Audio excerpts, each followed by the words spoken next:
Hello friend, welcome my channel. Welcome my channel. I am Robin Mukherjee, civil engineering pass out 1986. Work experience above 30 years.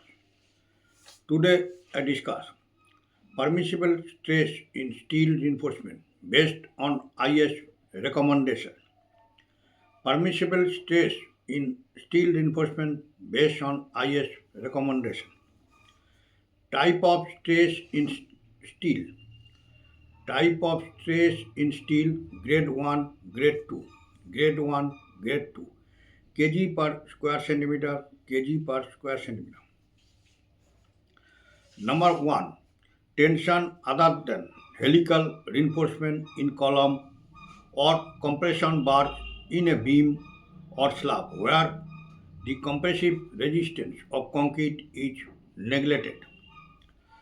Tension other than helical reinforcement in column or compression bars in a beam or slab where the compressive resistance of concrete is neglected. A. Bars up to and including 40 millimeter dia. Bars up to and including 40 millimeter dia. Grade 1 1400 kg per centimeter square. 1400 kg per centimeter square. Grade 2 1260 kg per centimeter square. 1260 kg per centimeter square. B. Bars over 40 dia. Bars over 40 dia. Grade 1 1300 kg per centimeter square. 1300 kg per centimeter square for grade 1. Grade 2 1260 1260 kg per centimeter square. Stress for mild steel. Stress for mild steel. Bars up to and including 40 dia 1000. Grade 1 1400 kg per centimeter square for mild steel. Grade 2 1260 kg per meter square centimeter square. Bars over 40 dia. Grade 1 1300 kg per centimeter square. Grade 2 1170 kg per centimeter. 1170 kg per centimeter. Number 2, tension in shear reinforcement. Tension in shear reinforcement. Grade 1 1400 kg per centimeter square. For mild steel 1400 kg per centimeter square for grade 1. Grade 2 1260 kg per centimeter square. 1260 kg per centimeter square. Number 3, compression in longitudinal reinforcement in columns. Compression in longitudinal reinforcement in columns. Grade 1 1300 kg per centimeter square. 1300 kg per centimeter square. Grade 2 1170 kg per centimeter square. 1170 kg per centimeter square. Number 4, tension in helical reinforcement in columns. Tension in helical reinforcement in columns. Grade 1 1000 kg per centimeter square. 1000 kg per centimeter square. Grade 2 900 kg per centimeter square. 900 kg per centimeter. Length for bond. Length for bond. A bar must be adequately anchored in the concrete to resist tensile forces effectively. There must be sufficient length of bar beyond any section to develop by bond between the steel and the concrete. A force equal to the total tensile force in the bar at that section. The permissible bond stress between ordinary 1:2:4 concrete and plain round bars is taken to be 6 kg per square centimeter.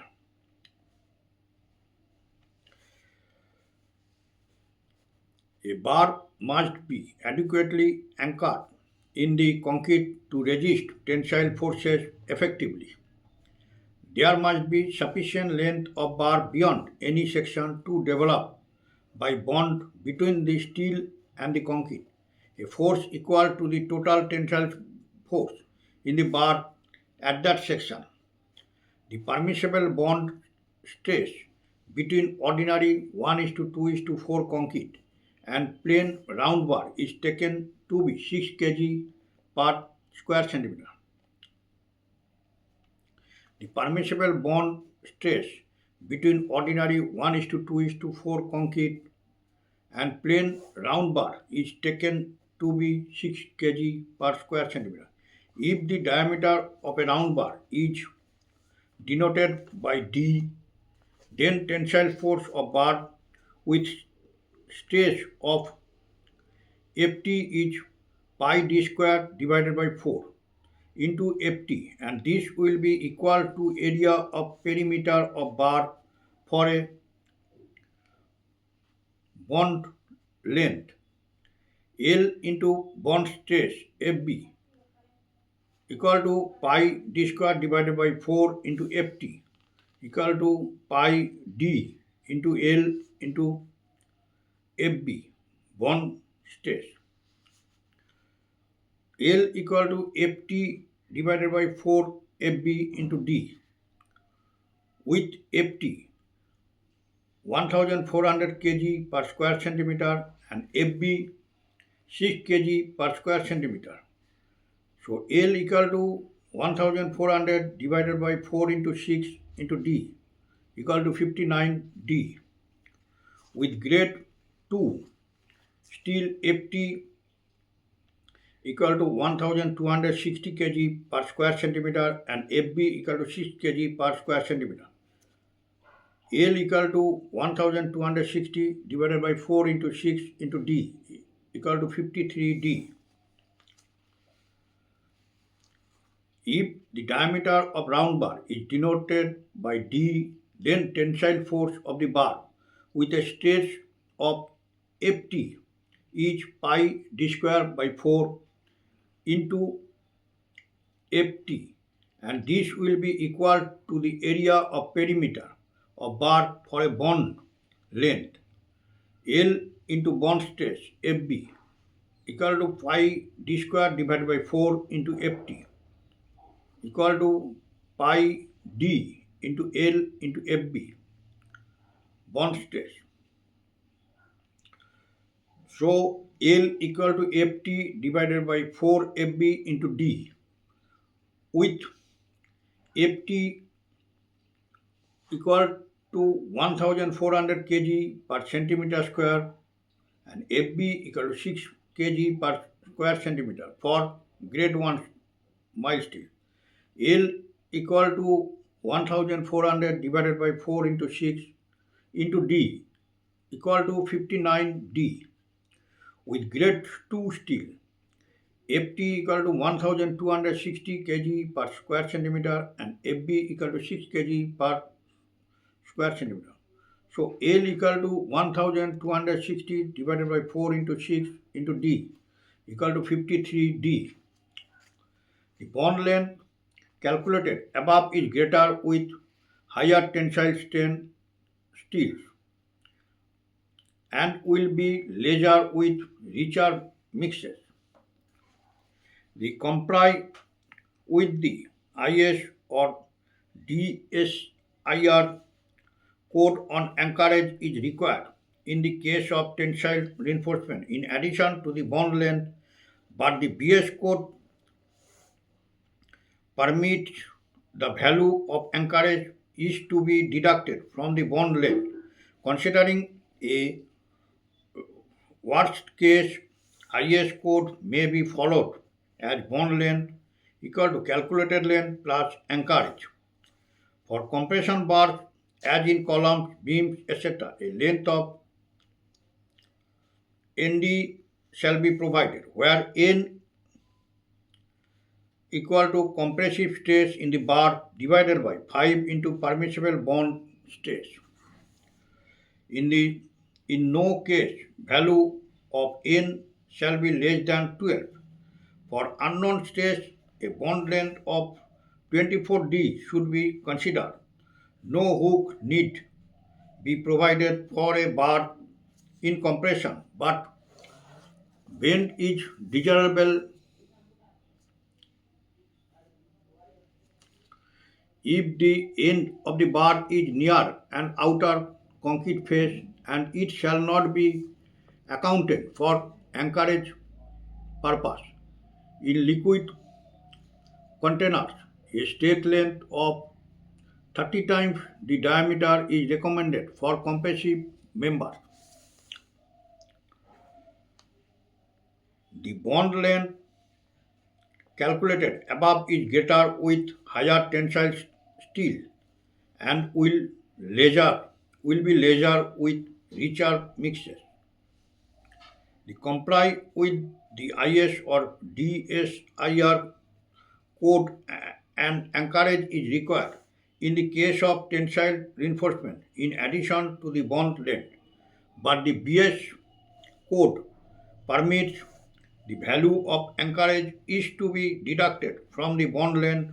Considering a worst case, IS code may be followed as bond length equal to calculated length plus anchorage.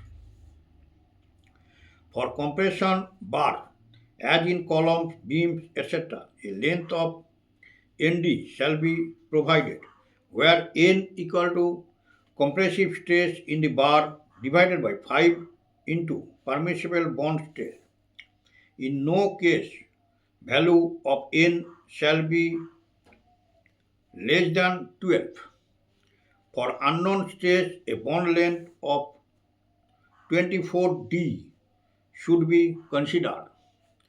No hook need be provided for a bar in compression, but a bond is desirable if the end of the bar is near an outer concrete face, and it shall not be accounted for anchorage purpose.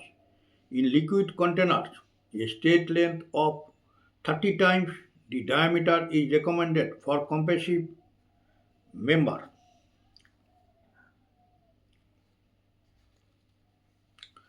End anchorage or hook. End anchorage or hook. The best form of anchorage is semicircular hook. The radius of the semicircle must be not less than 2D as shown in figure. In the absence of a hook, an additional length of straight bar equal to 14D should be provided. Length of hook equal to 9D. For 90-degree bend, length of anchorage equal to 60. In both ways of hooking, 8 centimeter should be their minimum value. End anchorage or hook. The best form of anchorage is a semicircular hook. The radius of the semicircle must be not less than 2D. In the absence of a hook, an additional length of straight bar equal to 14D should be provided. Length of hook equal to 9D. For 90-degree bend, length of anchorage equal to 6D. In both ways of hooking, 8 centimeter should be their minimum value. Laps in bar. Laps in bar. When a bar of required length is not available, one bar must be lapped to the other to a length of Ft divided by 4F into D for tensile bars or 30D, whichever is greater. Both ends shall be hooked and firmly wired together in the case of tensile joint. For grade 2 steel, a length of 45D with both ends hooked as shown is considered sufficient. For bars in compression such as for columns, laps equal to compressive stress in the bar divided by 5 into Fb into D or 24D, whichever is greater. No hook at its ends be provided. Generally, a lapping equal to 24D without hook at its ends is considered sufficient for compressive members. For liquid containers, such as for water tank, 30D for vertical bars and 40D for hooked. Circular rings are considered sufficient.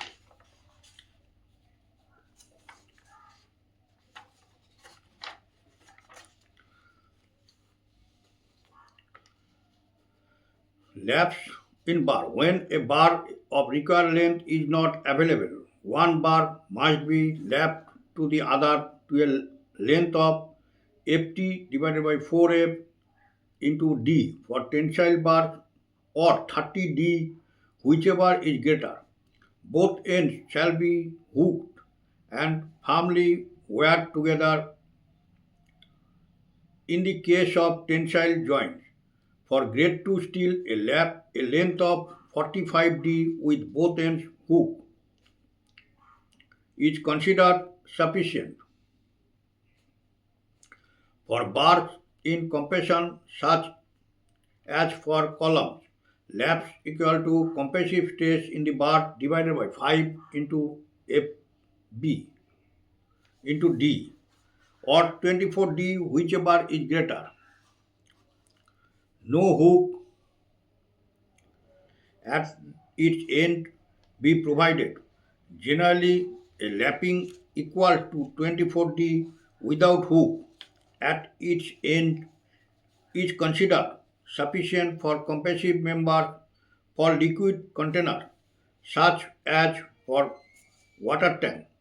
30D for vertical bars and 40D for hooked circular rings are considered sufficient. Now I finished my video. Next video I discuss bent up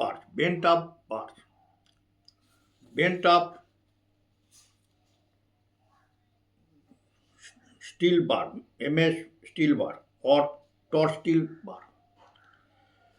All are requested. If you are like my video, please subscribe my channel. If you are like my video, please subscribe my channel. Okay, thank you. Bye.